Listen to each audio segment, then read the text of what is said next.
Joe Root scored the runs he needed to complete his excellent 100 on the third day of the LV County Championship match at Headingley between Yorkshire and Northamptonshire, and that, along with useful runs from the others, has given Yorkshire a chance of making up ground on the leaders of the second division.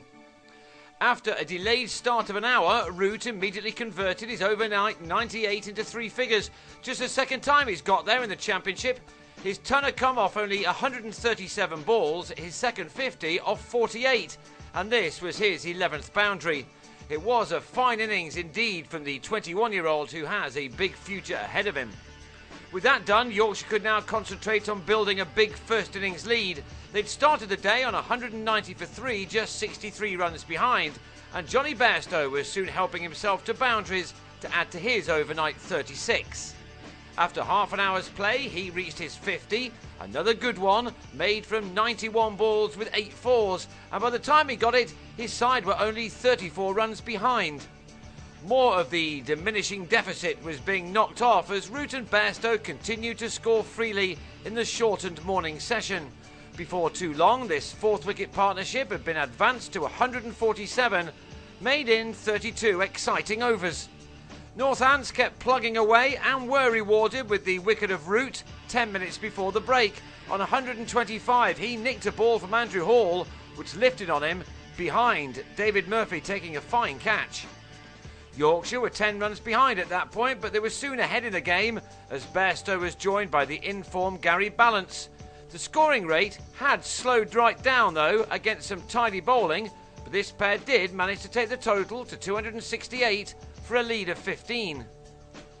Bairstow scores a number of his runs with a whip through the leg side, but that shot also cost him his wicket on this occasion as he was bowled by Hall for 68.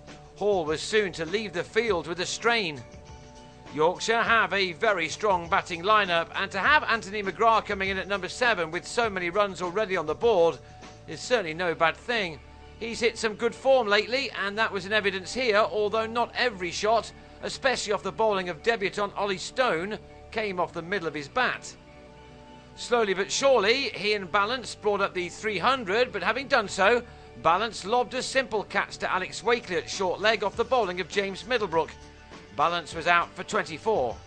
Normally Yorkshire would have welcomed Adil Rashid to the crease at this point, but he'd been dropped in favour of Azim Rafiq, who showed that he too is a very useful batsman by quickly putting bat to ball in what was a rare appearance for the 21-year-old.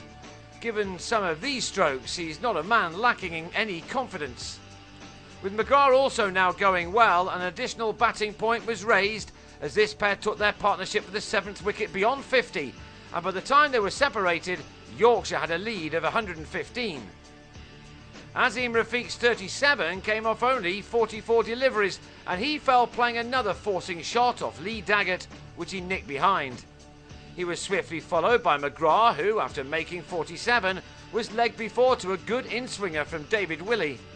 When Ryan Sidebottom nicked Daggett to Stephen Peters, Yorkshire looked as if they would fall short of maximum batting points in this match. The last pair, Mitchell Stark and Stephen Patterson, came together with their side on 379 for 9 after 100 overs. Stark middled a couple of feisty blows off Willey to prove that he too knows one end of a bat from another. And a beautiful boundary shot did take Yorkshire past 400 to give them maximum bonus points in this match, a rare feat this season and a very rare thing for the county. Indeed, they'd not managed to do that for 2 years.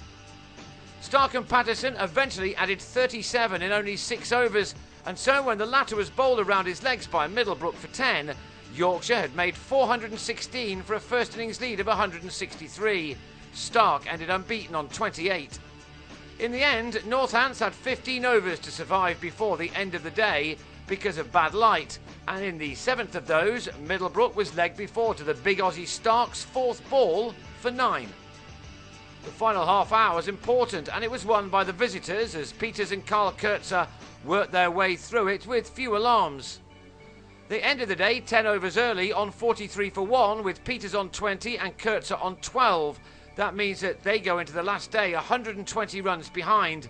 It could yet be another nail-biter, as it was in Northamptonshire's last game when they beat Gloucestershire with just 2 minutes of the match left.